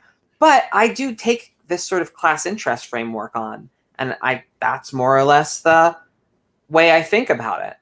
Like, yeah. So no, I take it on too, but I just say like that there are different types of stuff that classes can do. Like there's a difference between like trying to get higher wages and trying to do a revolution. Like they're like different behaviors, they're like different categories, and he's not mentioning a kind of a category that has happened throughout history. It has happened, even if it has failed and gone down the wrong avenues. It's just interesting that Wright is omitting this part. Yeah, I think ultimately class interest requiring you to reorganize the economy is like the heart of the Marxist argument for economic revolution. Like, and however toothless that vision becomes, that basic structure is there. But I do think Tom is getting onto something about like what E.O. Wright brackets out in ways that are, I don't know, conflating some normative values and may be instrumental in and of themselves. Like I want to read this charitably, but we all know where his politics ultimately lays, which is which is basically an analytic form of Bernsteinian socialism. Like, that's precisely my point, that he's doing like essentially like going from Marx to Weber, and he's doing it through analytical Marxism. There's that journey there, and that like you leave out core elements of like what it is to be a working class versus the bourgeoisie here, and the struggle within exploitation having revolutionary potential. The fact that it's not mentioned, I find that like very telling. Like the other thing I would say, that the first point here, you take that point as like a diss on Marx, like kind of like I see this like that Wright claims that like that what you call it, Weber is being undoubtedly more self-conscious about it, like writing for writings, trying to keep his values from shaping his conclusions. Like Weber talks about this in a way that Marx doesn't. But it's a relative claim. Even if Weber isn't good at it, Marx is worse. I don't know. Like, how much does Weber talk about? Like is Weber is like would he term himself a socialist? He would have SPD. He would have in the early period. I don't know in his later period if he feels. Yeah, I really wonder about later Weber's connection with socialism. But in his early work, he was a socialist, and not only was he a socialist for that period, a number of socialists think exactly like him. Yeah, I just want to say that like Weber is really interesting because his arguments against unions are pretty much the same as Pareto's. But interestingly, like Weber doesn't go down that road of like supporting fascism in the name of economic rationality and reasserting liberalism. He goes down the sort of like, life sucks road. That kind of like, I am disenchanted and alienated from society, and this is bad, but there's nothing to be done about it. Yeah, he doesn't embrace the barbaric instrumental rationality. He just is like, life sucks. I'm just gonna go write more sociology and be sad over here. I mean, that's what I gathered. He really does invent modern sociology in a way that like Marx is like a foundational figure, but he's like, I don't know, got It's like him and hope and Durkheim shit. are the two opposite poles of it. We don't talk about Durkheim because Durkheim's even more like whatever is right. Like absolutely. In fact, not only is it right, we should figure out a way to use sociology to make it more righter and more iser. So, but like most sociologists I know take more after Weber than Marx or Durkheim. Like they're mostly kind of depressed libs. Of course, there are others. Like, Yeah, there's a bunch of British people involved in this conversation too, but whatever. God damn Brits. God fucking damn it. I'm They get their tentacles fucking everywhere. I agree with you, Tom. It's why I'm a Brennanite, not because I think that the English were good enough to have invented capitalism, but because only the English could have unleashed such a horror upon the world. yeah, God it's damn. chthonic Brennerism. It's in their genes. Just It's the shape of their heads. It's the shape Yeah. of their heads. Let's be honest. Those square-headed bastards. just a racial realism, but only for the English. Yeah, Like, this is my type of show. My type of show. I'm sure you could do that and then draw on a bunch of analytical Marxist Brennerism thought and get like a really good syncretist, like reactionary current on Twitter out of this. I mean, if people are taking notes, I get 15%. That's just how it is. Seriously, what we need to do is like, bring back like, what's the one with the head? What's that one? Phrenology. We should Phrenology. bring back a phrenology where it's phrenology, but only for the English. No. Even better. Like it's God. written by like black people, Jewish people, Irish people, and it's all like showing how scientific evidence for how stupid the British and the Germans and the French are. It'd be fucking brilliant. I don't know. There's a market for this, and it's scaring me. It was a joke, man. It was a joke. I'm not that orthodox Marxian where I'm going to bring back phrenology. Okay, like Hegel had a better position on phrenology than Marx did. So we're going to bring back Lemurians too. I'm all about bringing back Lemurians. The algorithm has just responded positively to this. We suddenly just got 10,000 live watchers on the stream since we brought because we said phrenology, and so now we're tapping into the centrist reactionary current. Yeah, cool, love it. Phrenology and Lemurians, like did we have anything to say about the previous slides' ramifications? Let's go back. Let's have a look. Yeah, because I read those with the idea that we would be commenting on them later. You know what? It is interesting though, and Kyle's right to point it out. How much this rhymes with Michel Robert, all those people who start off as syndicalist and Marxist who go fash in Italy in particular, to reestablish some sort of liberal order. It does, like, they had the same logic, and what's interesting about it is it all comes from focusing on monopoly capital and then managerial competition within that. That's the basic assumption that leads to these frameworks. And what's fascinating about that, if you'd have looked at, like, I pointed, like, Doug Lane and I were arguing about this one day, and I pointed out to Doug, I was like, look, say what you want to about monopoly capital theories. Everybody from like 1920 to 1950 believed them except for one person, and that was Grossman. And Grossman was making predictions about the fall of capitalism that were wrong. Now, I defend a lot of Grossman's math and stuff, but like he seems to just can't fathom that there are new countervailing tendencies that he can't see and that capitalists can seize on. So I do think that there's something in the air that's not just Weber that leads to this logic that was actually part of a transition in capitalism that's over now. That's very over now. So yeah, and I think it comes up here too. I mean, like, worker power depends on the scarcity of labor power, so they can extract skills rents and how they can expand their productive energy. Well, skills rents problems are a real issue that we're still having, right? But they work differently than the skills rents problems of the early 20th century, very differently. Skills rents now are a lot more dependent on state mass-produced monopolies than like selling them to say individual capitalist firms. And the firms that they sell them to tend to not be actually all that profitable without state help. That's very different than what Weber's describing. But it is interesting how if you took Weber's time period and extrapolated it out like infinitely into the future, you could have come to these conclusions pretty honestly, I think. Because it wasn't just him. It happened convergently in several different places from both capitalist and socialist thinkers.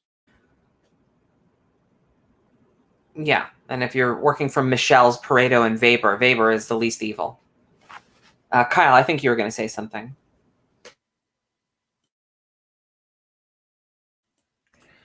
No, that's fine. Yeah, I think I covered that point to the degree that I wanted to.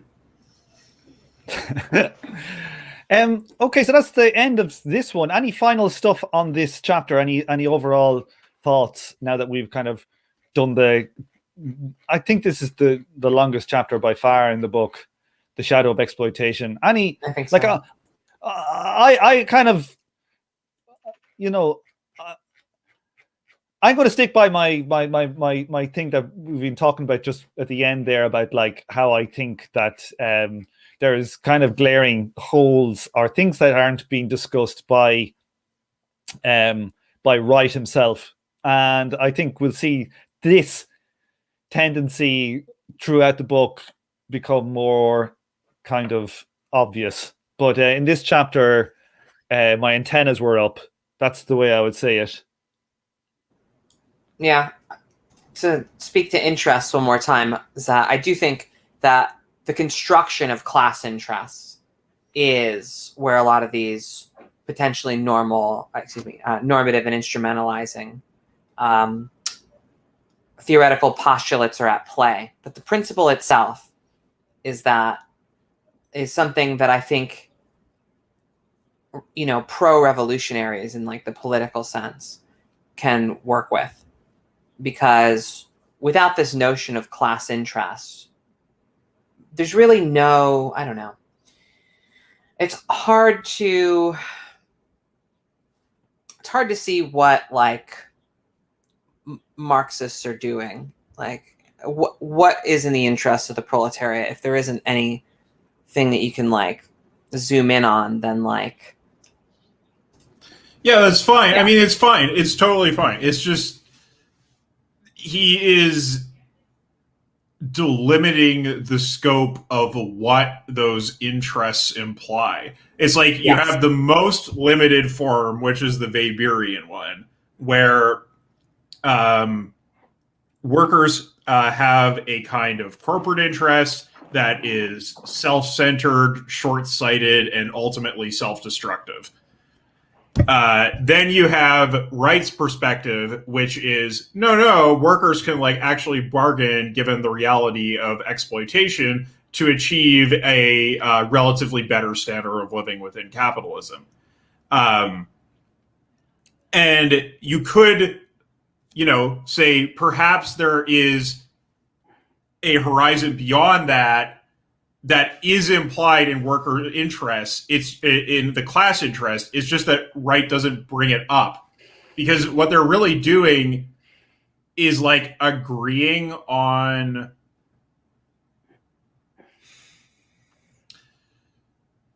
the kinds of activities that workers do, but like reframing it.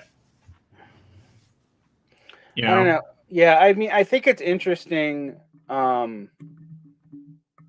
when I read this book, because I do think trying to reconcile Weber with Marx to some degree is super important for understanding the actual lived experience of most people in class, and why Marxist typologies are kind of so hard to convince people of.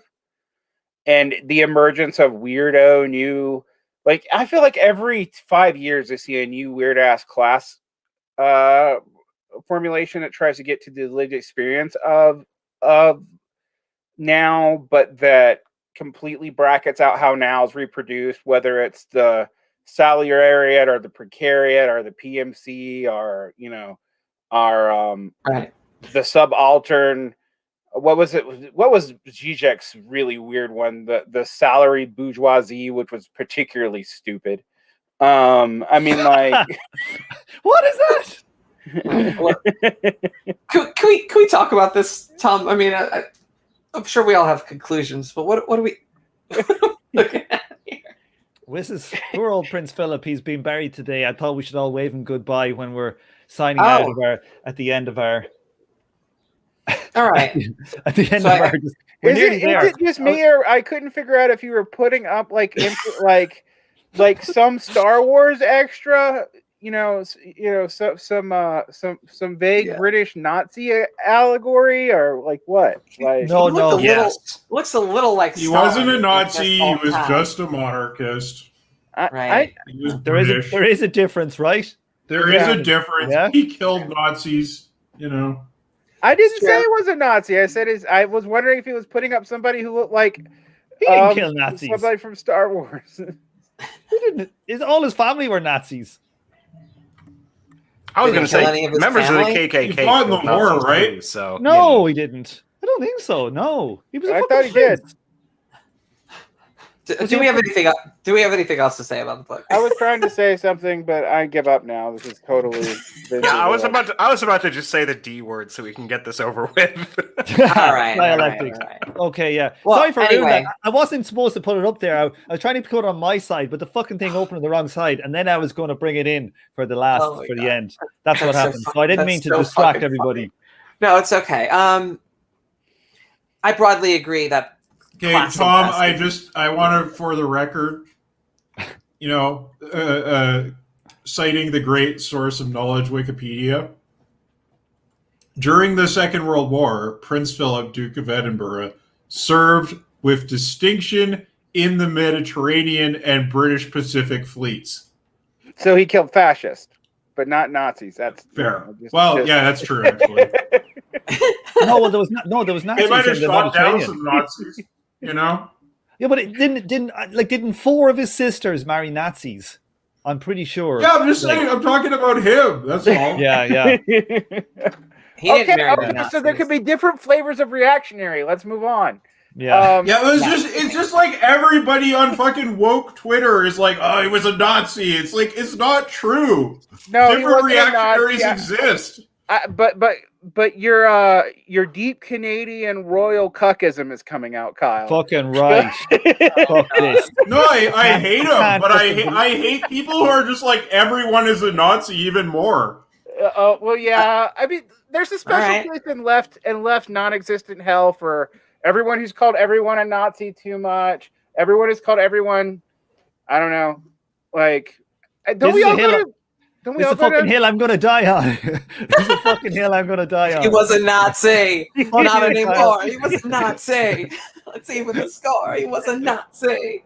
Oh God! Oh, dear. You know I mean, what? John Wayne wasn't a Nazi either. He's just a regular white What this leads to is you call everybody who is of that generation a Nazi, and then you could just excuse all of the crimes of the British Empire because being British wasn't bad enough. That's true. Never mind. You won me over, Kyle. You won me over. You're correct. Being No, British Kyle. is bad enough. He's the worst. He's a British Nazi.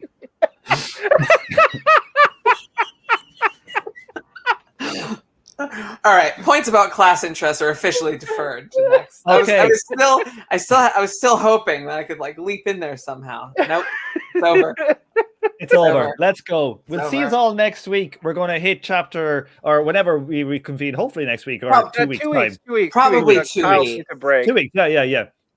Yes, please. we're- Yes. Yeah. please Yes, help. please. Please Yes. help. Agreed. Agreed. 2 weeks. Yeah. So that we've been on a very long break, but I think it's rejuvenated us, and we're coming back strong.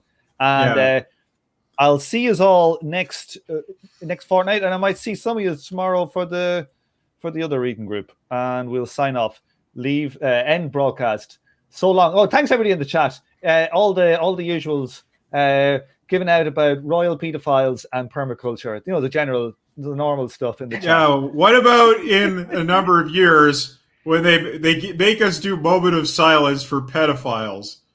I mean, That's going to be what it is to be Canadian next. I tell you. Fuck this shit. I mean, fuck the royal family. Already Seriously. doing moment of silence for dead members of the royal family, so I failed to see what the difference is. Yeah, but they're also pedophiles. It's going to be Prince Andrew. Oh, wasn't he so great? You know, he wore a uniform once or twice. That's enough reason for everyone to get sad. Flags at half-mast, people, especially at the schools. Fuck this shit. Wait, British what Nazi. is Republican sentiment at? No, and seriously, what is Republican sentiment at in Canada? Because like in the UK, it's basically Scotland and Wales hate the monarchy, but everyone else is a coward.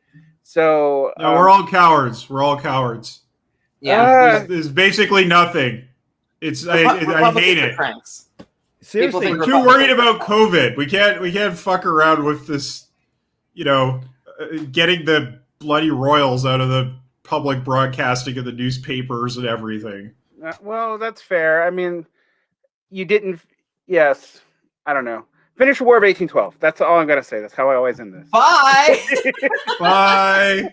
Hi, I'm gonna go join a QAnon Facebook group. Wait. You know, like Lord Mountbatten was like Prince Philip's uncle, I think. And the IRA blew him up in Sligo in 1979, I think, his yacht. They fucking blew him to smithereens. But he was actually known to be a paedophile. And there's currently there are inquiries that have been going on in Belfast, in Northern Ireland, that have been kind of quashed. They've been kept on trying to be brought up because he was going into the orphanages in Belfast and bringing kids out and molesting them. So literally, when Mountbatten fucking died, you literally had to raise your flag for like fucking royal family pedos. It's been done before. It'll be done again. It'll be done again.